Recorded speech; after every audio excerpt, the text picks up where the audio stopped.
Go to Denmark, they teach in Danish. Go to Norway, they teach in Norwegian. Go to Sweden, they teach in Swedish. Go to Finland, they teach in Finnish. Go to Korea, they teach in Korean. Go to China, they teach in Chinese.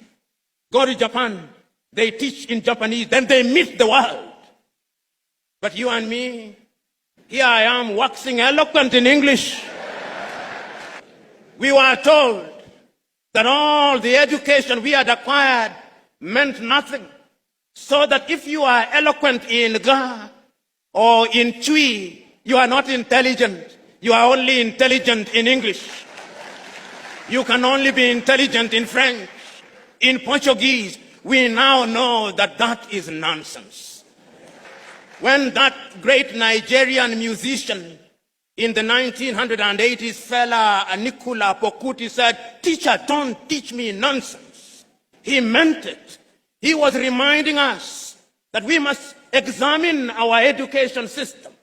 You know, when the British came here and they were establishing schools across Africa, and then when they were establishing Achimota, which is famous for producing great Ghanaians, the intention was to produce young men and women who would support the colonial empire.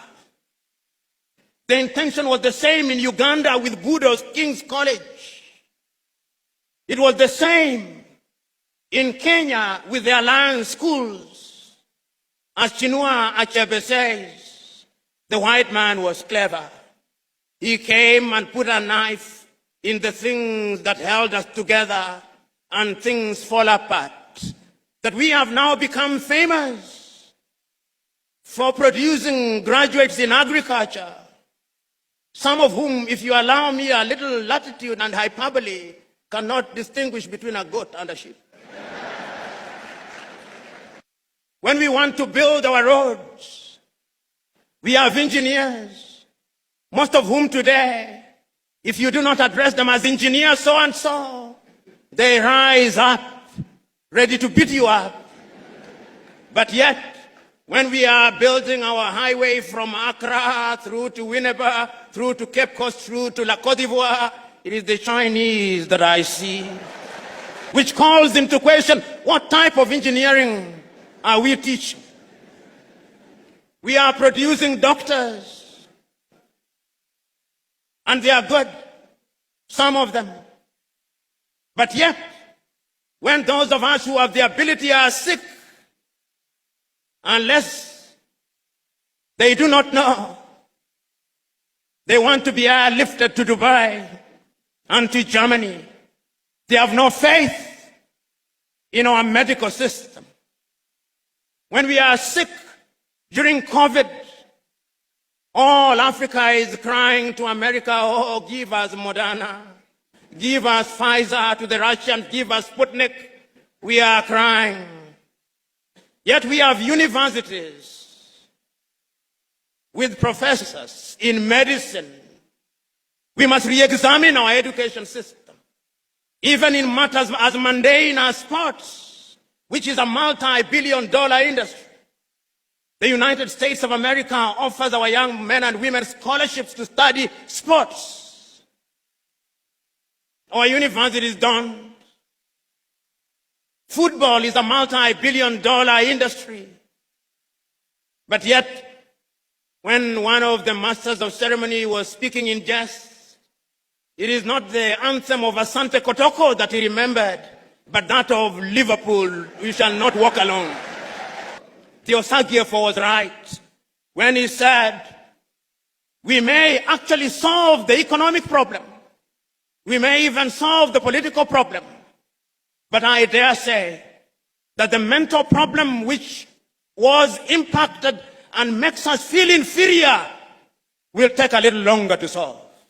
In 1933, Carter G. Woodson, that African-American educator writing in his book, Miseducation of the Negro, said that we have been so miseducated for so long. Our self-esteem has been undermined for so long. We have been made to use the back door for so long that even when we are told to use the front door, we look for the back door, and if we can't find it, we create our own back door. The level of our miseducation is amazing. We must change it in order to enter into the 21st century. Today, if I stood here and asked young Africans, and there is no shortage of them here, how many African authors do you know? And I asked, which is the last book of Chinua Achebe that you read? Or Kofi Awunor? Or Aikwe Yama? Or Kamara Lai? Or Flora Nwapa? Or Dambisa Moyo? Or more recently, Chimama and Ngozi Adichie? Or Yagiansi? How many have? We have been made to believe that it's only Shakespeare and Charles Dickens that matter. The Osagiefo, to whom Africans owe an apology, wrote in his great book, Neocolonialism, the last stage of imperialism, and the most dangerous. We are in that stage.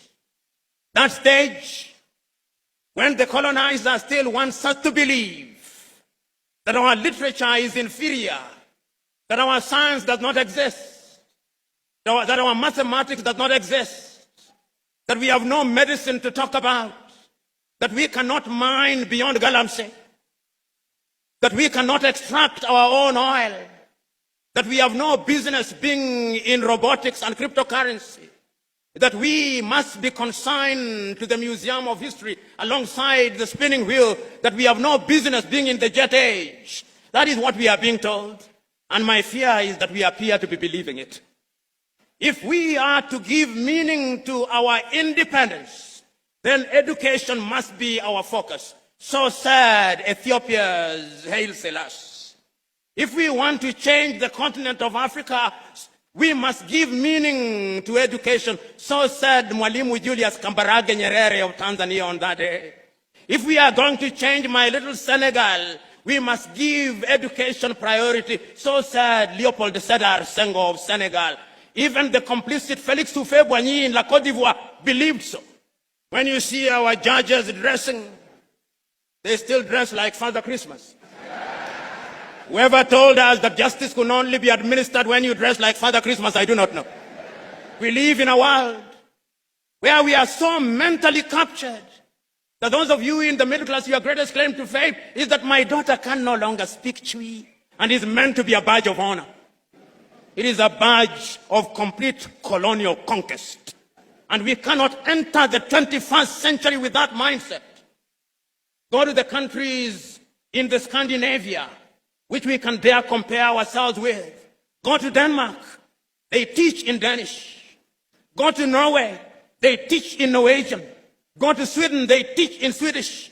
Go to Finland, they teach in Finnish. Go to Korea, they teach in Korean. Go to China, they teach in Chinese. Go to Japan, they teach in Japanese. Then they meet the world. But you and me, here I am waxing eloquent in English, not in Kiswahili. We must revamp our curriculum. I suspect you are either using Samsung or Huawei. What did China do 30 years ago? They made a decision that we are going to change our education system. And they changed the education system. They engaged in agriculture. They engaged in technology. They engaged in medicine. They engaged in everything. And today China is the second strongest economy in the world, with a GDP of no less than 19 trillion United States dollars. The time is now for us to change our minds. Today I'm saying that we cannot remain imprisoned in history and lamentation. That is why it is still true for you Ghanaians. Nkrumah is dead, but Nkrumah never dies.